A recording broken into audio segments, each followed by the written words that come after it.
Welcome to Off-Grid Shop, Oregon.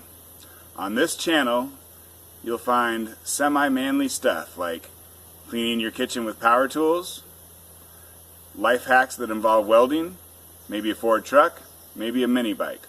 Please like, comment, and subscribe. Thanks. Okay, I got this cordless rotary tool, Rotomatic. Had a garage sale for like $1. And didn't come with the charger that you need to make it work. I didn't even realize it was cordless when I bought it, but when I realized it was cordless and I don't have the charger, I'm like, well, is it just something you throw in the trash, or can I somehow convert this over to lithium-ion? Because I think this is an old one here, so we want to make this thing lithium-ion. So let's check it out. I've already actually opened it up. I'm pretending like it's never been opened right now, but it has. I'd like to say that these this little set of small screwdrivers from Harbor Freight, the box they come in is nice. I really like these basically because of the box. Screwdrivers themselves are just normal small screwdrivers. Boy, I use this thing a lot.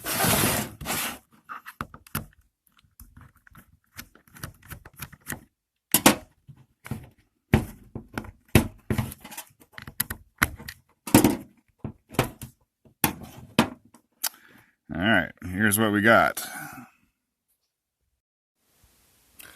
When I opened it up, for a second there I thought it was already a lithium-ion one. But in fact, you hold up, here's an 18650, which is kind of the common one that you get on eBay. It's a little bit bigger. I'm like, what kind of battery is this? And so I took a razor knife and took off the sheathing. And so in fact, it's 3 batteries. This part was connected there, but I took it off. And so I think these are nickel metal hydride. Whatever they are, I don't think they're going to work for me. So just going to kind of expose the tabs. Now here's an important part. Okay, so it has a little label on there. Hopefully you can see it.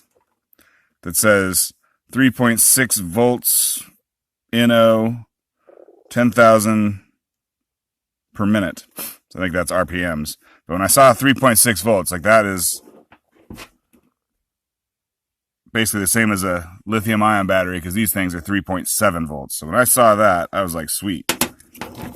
Like I'm not even, I think these things are too dead to even figure out what voltage it was if it didn't happen to say on there. You just have to test it with various batteries to see if they work, I guess. But in this case, it told me what I wanted to know, which was good.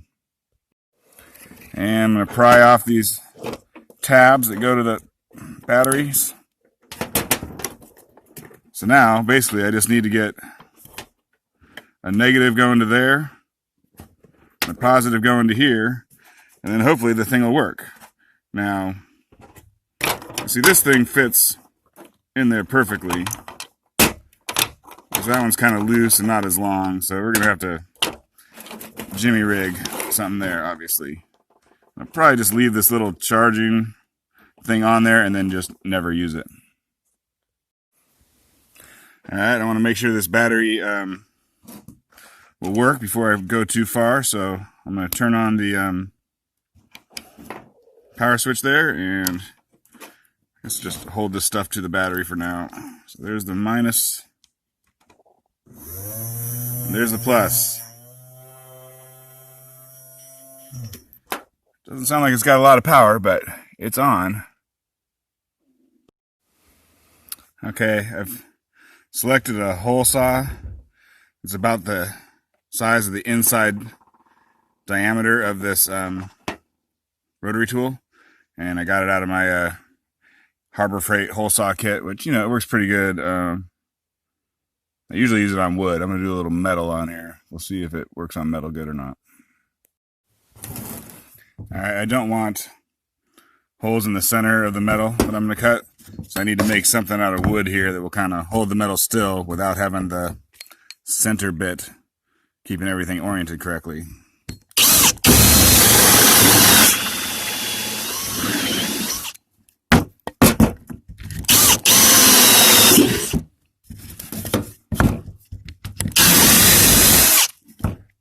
make myself a couple holes out of plywood here.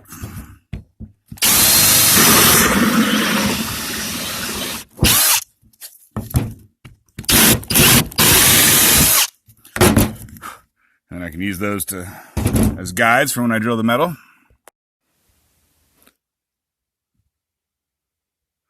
I'm going to sandwich this piece of galvanized roofing in between the wood. I think I can just go through all three at once. We'll see here.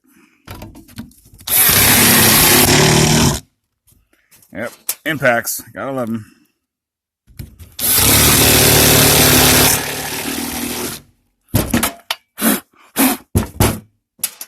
Okay, see if we can drill through that.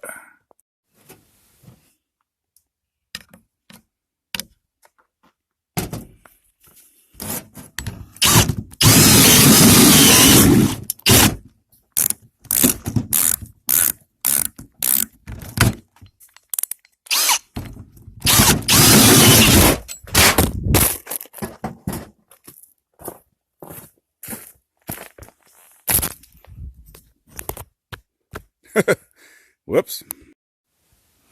Okay, that got ripped out of my hand in kind of a scary manner.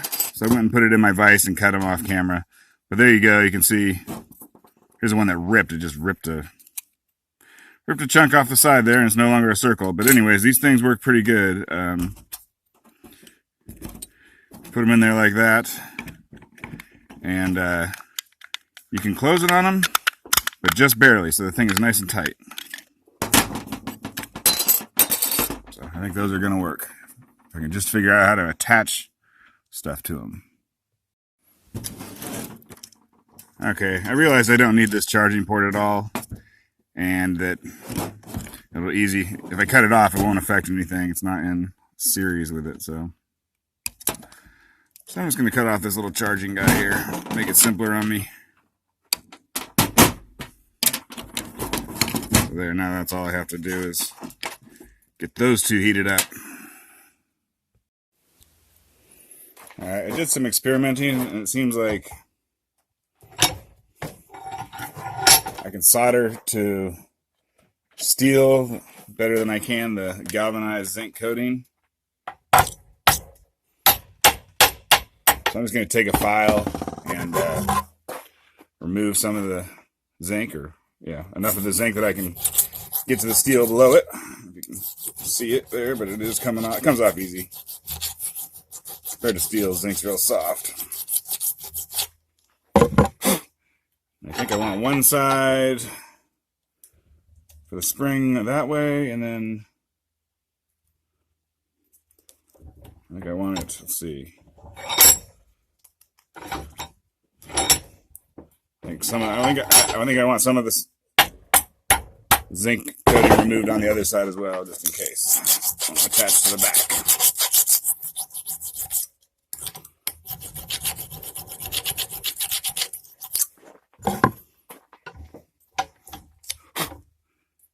And this is a blacksmith vise, so you're allowed to use the whole thing as an anvil. And there we go. And here's the other one. I already filed it a bit. See what that does. I think I want a little bit of a mechanical connection beyond just the solder. So I'm going to make some little tabs here using tin snips.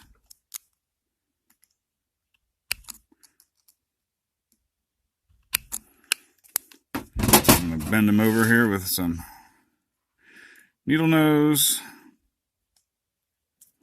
Something like that.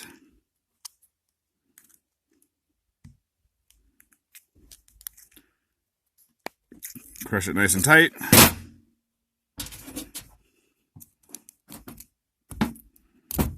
And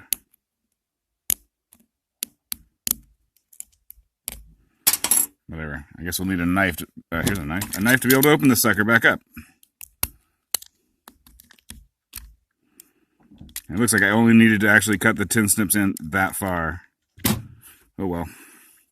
And then for instance here, like your little, the battery connector on the thing, You can go like that. Now that'll hold it in there, and then I'll add some solder on there, and I think that'll be quite strong. Okay, so here's a spring I get from a Harbor Freight spring assortment. Just a nice thing to have around. I also want to do a mechanical connection on this spring that I'm going to put in there. So I'm going to create a tab for that.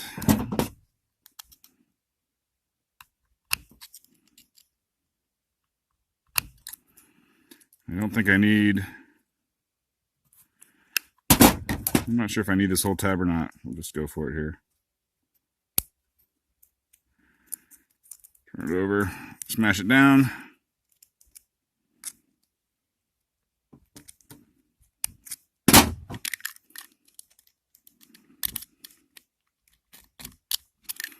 Let's see if we can get that to hold the spring here, kind of.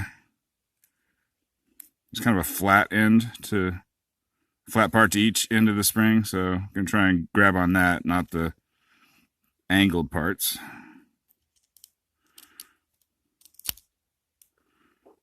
So I think that, yeah, that looks like that might work, kind of, sort of. And so that'll hold it while we solder, hopefully. And I'm going to do the, maybe off camera, I'm going to do the same thing for this wire to go to this part as I do to there. But let's see if we can solder these things at all. Okay, so I should have put flux on these things earlier. I'm not good at soldering. I don't know a ton about it, but I believe flux kind of makes the solder flow or something. Some such thing. I'm not sure it matters where you... I think just like one piece needs to get the flux on it. This is obviously the Harbor Freight soldering kit, naturally. I think it's actually pretty good quality too. Not everything at Harbor Freight is great, but this soldering kit has been working out for me good so far.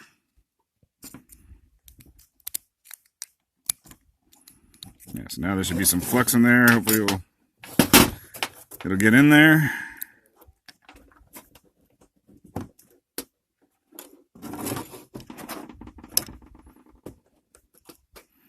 And same for the spring side.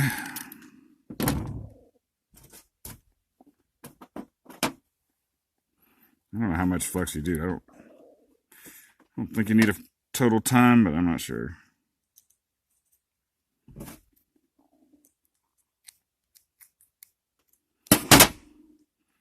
But if that works, that end will be pretty cool. Alright, the generator's on. We're gonna see if we can solder this stuff at all.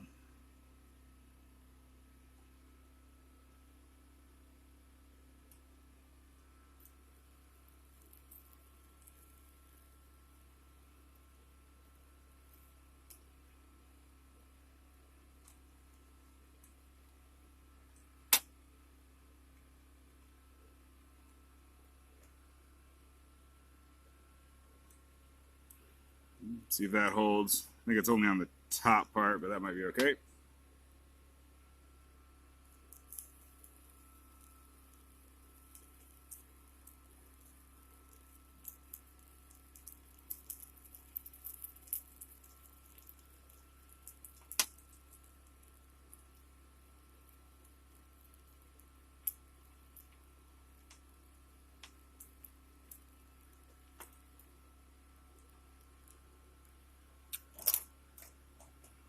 I don't know if that's actually...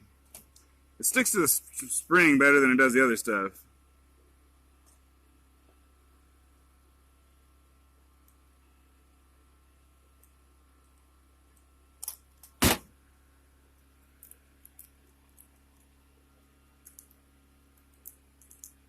Alright, let's get some more solder out here. Just going to leave this thing on there and hopefully it heats up enough of the 2 or 3 parts of the metal that they will become soldered together.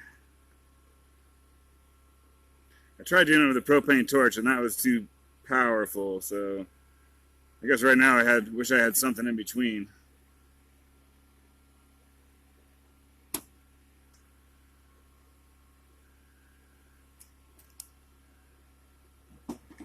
Yeah, maybe that'll do it.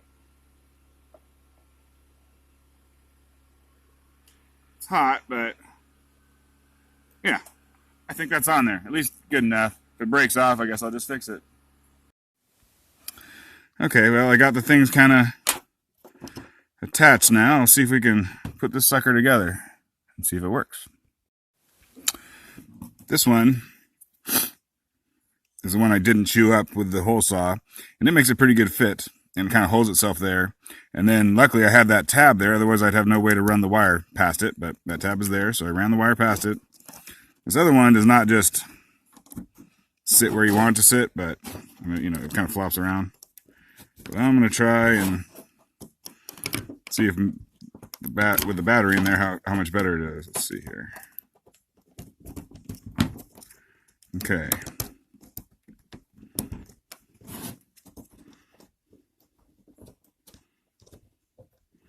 Kind of working, although it wants to push those suckers out. I think we're going to have to cut that spring down. That's too much power. Alright, cut it.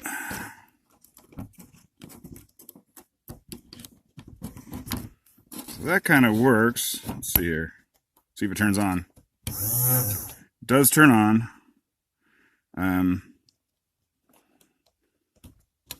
It's not going to be easy to close up this clamshell. I don't know. See what we can do here.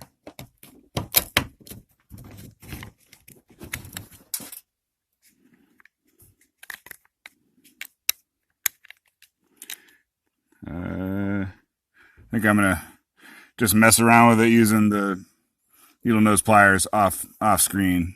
You know, I'll see you in about 3 hours. Okay, I got it together. I bent the pieces of metal that the two metal circles. I bent them so that they were not being held too far apart by the springs, because the springs are like holding them out like that. And you need them to be like that. And so I just bent over the tops so you could get the second half of this clamshell on there. Okay, so it works. It came with a bunch of little crappy attachments, so we got one on here. I don't think this thing has much power. Let's see if we can remove a sticker off of a Crossman pellet container.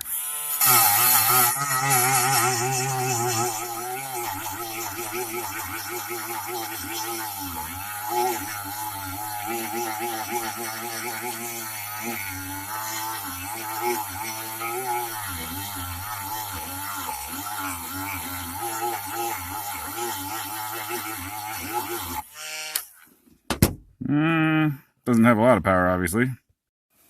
I don't know why I think this is a good example of using the tool, but we're going to get this sticker off. We'll do it the way you normally would do it, which is get most of it off using like oil and, in my case, a VHA scraper. I love this little tool. It's great for removing stuck-on gaskets, like on a lawnmower carburetor or something.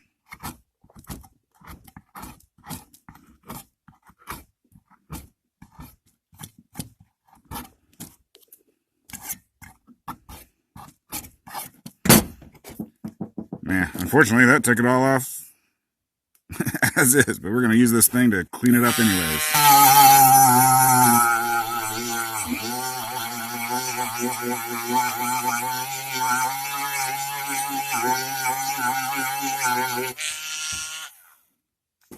Yeah, I think for $1, it works pretty good, and then I enjoyed modifying it, you know. If I did not enjoy modifying it, that would have been a horrible deal. But because it was fun, thing worked out. The other thing I was going to say is, so right now I'm going to have to take this thing apart with the screws to change the battery. So I'm just going to see how often I use this thing. You know, if a year from now I have not picked this up a single time, then maybe I'll take that battery out and throw it in the trash. But if I'm using this thing every few days, then what I'll probably do is cut a hole in the clamshell so that I can take the battery in and out. And, normally your battery compartments have a nice little door and a latch and blah, blah, blah. I ain't gonna have none of that, so I'll just cut out the plastic and then throw duct tape around the thing. And you just open up the duct tape and close the duct tape. I think that will be good enough. And then if I use it so much that that annoys me, I guess I'll just have to buy one of these, a better one online. Thank you. And I wanted to say something about these 18650 lithium-ion batteries. Like if you have cordless tools, you know, like for instance, here's Milwaukee. That's what's in these things. You can see there are 3 of them there. It's like the same shape as the case because that's what's inside these 12 volt, so-called 12 volt Milwaukee things. And like this one, here's the extra capacity 12 volt thing. It has 3 on the top like the other one, and then it has 1, 2, 3 in the bottom for a total of 6. They go in groups of 3 for the 12 volts. And then here on the 18 volts, they do groups of 5. So there's 1, 2, 3, 4, 5 in this guy. And then the extra capacity has 10. It has a group, you know, a row of 5 there, and then another row of 5 there. And some of them are weird. Like this guy here, it'll focus. It's a normal battery. It's a little taller than the other ones because it has its own little charge controller on the top, and you can put in a micro USB, which is kind of cool. Otherwise, you have to, you know, have a separate charger for that. The red ones there, all red ones have to have a separate charger. Whereas this black one here, you can just charge from a micro USB.